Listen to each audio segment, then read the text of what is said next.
Here's something no one talks about. You think your team isn't performing because of bad leads, a soft market, or flaky customers. But what if the real problem isn't out there? It's sitting right across from you. Or maybe it's staring back at you in the mirror.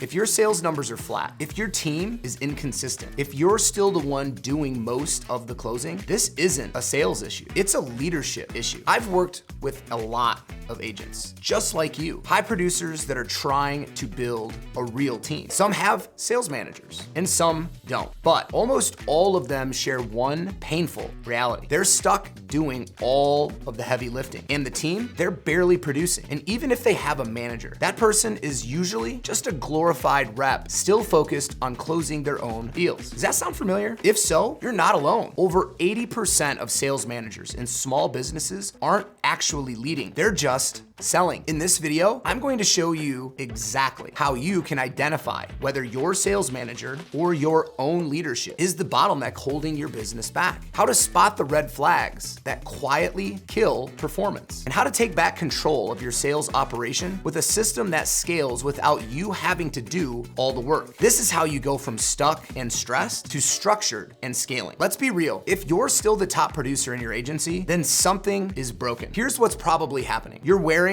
too many hats. You're closing deals, onboarding new hires, and trying to train people between appointments, maybe even dealing with customer service related issues. And if you have someone on your team acting like a manager, but they're still chasing their own commissions, that's not leadership, that's distraction. This is how growth plateaus. No one's getting coached. Everyone's doing their own thing and doing things their own way. Accountability, it's non-existent. And the results, they stay stuck. You don't scale that way. Now, let's go even deeper and identify the red flags that your leadership is holding you back from. Here's some warning signs for you to think about. Your team isn't getting better month over month. If there's no skill progression, no improvement in close rates, that's not a market issue. It's a leadership issue. The energy in your office, it's flat. Your office, it feels dead. Your people, they look uninspired. That is a direct reflection of whoever is leading or not leading. Let's say you're having the same conversations with your team every single week. If you're consistently answering the same questions and fixing the same mistakes, that's a process problem, and that lands squarely on leadership. Maybe excuses in your agency, they're the norm. The leads are bad, the timing's off. People, they're just not picking up. If this is the culture, your leadership is enabling it. None of this is about effort. It's about structure, direction, and ownership. If any of that resonated with you, good, because now it's time to fix it. Step one is stop being the top closer if you're still the #1 salesperson in your agency. The reality is you don't have a sales team. You just have helpers. Your job isn't to keep winning deals. Your job is to build a system where your team can win without you. That means stepping into a pure coaching role, even if you only have one team member. Step number 2 is get out of reactive mode. You can't keep winging your training and hoping that people get it. You need structure,